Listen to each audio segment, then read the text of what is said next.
जय श्री श्याम। आज हम पाप मोचनी एकादशी की विशेष पुरानी कथा का श्रवण कर रहे हैं, सो ध्यान से सुनो। एक बार युधिष्ठिर ने श्री कृष्ण से पूछा कि आप चैत्र मास के कृष्ण पक्ष में आने वाली एकादशी की कथा सुनाइए। तब श्री कृष्ण ने कहा कि इस कृष्ण पक्ष में आने वाली एकादशी को पाप मोचनी एकादशी कहते हैं।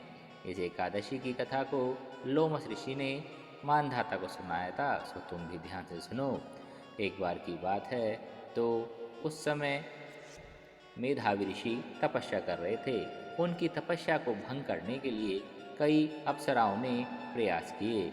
वहीं पर मंजुघोषा नाम की अप्सरा भी आई और उनकी तपस्या को भंग करने का प्रयास किया। कामदेव की सहायता से उन्होंने उनकी तपस्या को भंग कर दिया और फिर वे मेधावी ऋषि उस अप्सरा के साथ कई वर्षों तक संग में रहते लगे। जब लगभग 57 वर्ष 9 महीने बीत गए, तब मंजू घोषा ने जाने की अनुमति मांगी। तो उन्हें पता लगा कि उन्होंने उसके साथ वास्तव में कितना समय व्यतीत कर दिया है। इस पर वे क्रोधित हो गए और मंजू घोषा को श्राप दिया। कहा कि तुमने यह पाप किया है, तुम आज से पिशाच योनि में जाओगी। तब मंजू घोषा ने अपने इस कृत्य और पाप की माफ़ी मांगी। तो उन्होंने कहा कि चलो, मैं अपना श्राप तो वापस नहीं ले सकता, लेकिन तुम वापस जाकर पाप मोचनी एकादशी के व्रत का पालन करो, इससे तुम अपने इस पाप से मुक्त हो जाओगी। ऐसा कहकर वो वहाँ से चली गई। तब माधव ऋषि भी मेधावी ऋषि भी अपने च्यवन ऋषि के पास गए और कहा कि मैंने अपनी तपस्या का सारा फल खो दिया है और ऐसे पाप का भागी बन गया हूँ। मुझे इसका कोई उपाय बताइए ताकि मेरी तपस्या का फल मिल सके।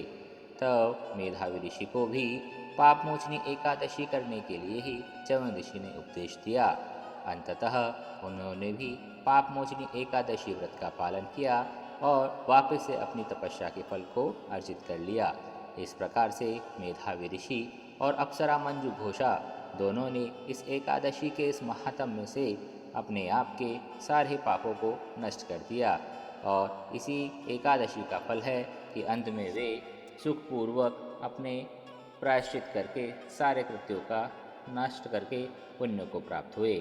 जो भी भक्त इस पौराणिक पाप मोचिनी एकादशी की कथा को सुनता है या पढ़ता है, उसे भी इसी प्रकार पुण्य की प्राप्ति होती है।